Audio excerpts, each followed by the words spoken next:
প্রিয় BA fourth সেমিস্টারের ছাত্রছাত্রীরা, আজকে আমি যে বিষয় নিয়ে আলোচনা করব সেটি হচ্ছে তোমাদের এডুকেশনের যে অনার্স এবং জেনারেল পেপার রয়েছে। অনার্স পেপার রয়েছে CC10 এবং জেনারেল পেপার রয়েছে CC4 বা GE4, এডুকেশন ইনক্লুসিভ এডুকেশন, অন্তর্ভুক্তিমূলক শিক্ষা। তো এই সাবজেক্ট থেকে আমি তোমাদের গুরুত্বপূর্ণ 2 নম্বরের কিছু প্রশ্ন পার্ট 1-এ বলেছিলাম এবং তার সাথে উত্তরও বলে দিয়েছিলাম। তোমাদের আমি বলেছিলাম পরবর্তী ভিডিওতে পার্ট 2-এ আমি তোমাদের আরও কিছু 2 নম্বরের প্রশ্ন এবং উত্তর নিয়ে আলোচনা করব। তো আজকের এই ভিডিওতে আমি আরও কিছু 2 নম্বরের প্রশ্নগুলো নিয়ে আলোচনা করব। তো ভিডিওটি প্রথম থেকে শেষ পর্যন্ত একটু মনোযোগ সহকারে শুনবে। তো আমি প্রথম ভিডিওতে তোমাদের 10খানা গুরুত্বপূর্ণ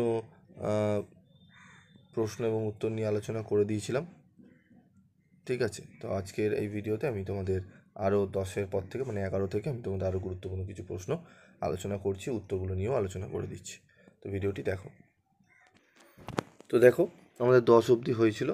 10-এ কোনো নারী বা পুরুষের অপর এক ব্যক্তির প্রতি এমন আকর্ষণের যৌনতা অবধি হয়েছিল।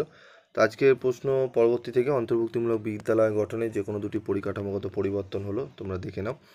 অন্তর্ভুক্তিমূলক বা সর্বসমাবিষ্টকরণের দুটি বাধা কী? পরিবারের নেতিবাচক দৃষ্টিভঙ্গি, পরিকাঠামোগত সুযোগ সুবিধার অভাব, ঠিক আছে। অন্তর্ভুক্ত সমাজ তৈরি করার ক্ষেত্রে দুটি গুরুত্বপূর্ণ গণমাধ্যম হলো সংবাদপত্র এবং সাহিত্য, ঠিক আছে।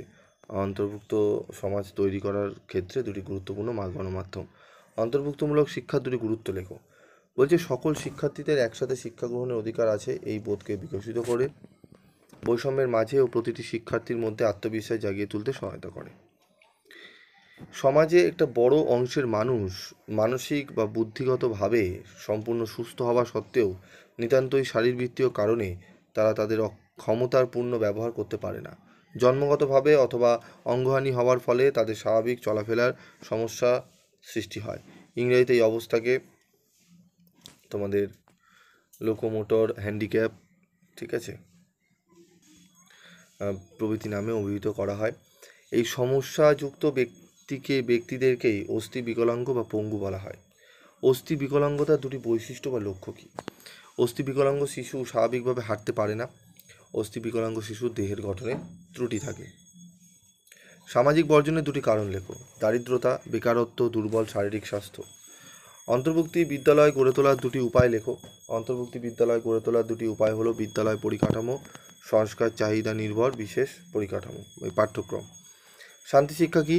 শান্তি শিক্ষা মানুষকে শান্তির মর্ম ও অর্থ উপলব্ধি করিয়ে পরস্পরের মূল্যবোধের প্রতি শ্রদ্ধাশীল ও সহনশীল হয়ে সৌহার্দ্যপূর্ণভাবে সহাবস্থান করার শিক্ষাকে বোঝায়।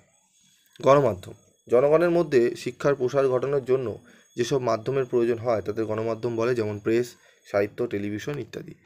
তো টোটাল আমি 21টি প্রশ্ন আলোচনা করলাম। প্রিভিয়াস ভিডিওতে আমি আলোচনা করেছিলাম 10টি প্রশ্ন এবং আজকের এই ভিডিওতে আলোচনা করলাম আরও 11টি প্রশ্ন। টোটালি 21টি প্রশ্ন তোমরা ভালো করে করে যাও। আশা করি তোমরা অনেকটাই উপকৃত হবে এই পেপারটিতে। এবং তোমাদের আমি বড় প্রশ্ন 10 এবং 5 নম্বরেরও গুরুত্বপূর্ণ সাজেশন দিয়ে দিয়েছি। তারও কিছু প্রশ্নের উত্তর আমি আলোচনা করেছি। আমি বেশ কিছু প্রশ্নের উত্তর আরও আলোচনা করব। তোমরা সেগুলো ফলো রেখো এবং অবশ্যই চ্যানেলটিকে সাপোর্ট করবে। চ্যানেলটির ভিডিওগুলো ভালো লাগলে অবশ্যই বন্ধুদের মধ্যে শেয়ার করবে। তোমাদের আমি এক এক করে প্রত্যেকটি প্রশ্নেরই উত্তর আমি দিয়ে দেবো। তোমরা এইগুলো ফলো করো। আজকের মতো এটুকুই। দেখা হচ্ছে পরবর্তী ভিডিওতে। সকলে ভালো থেকো, সুস্থ থেকো।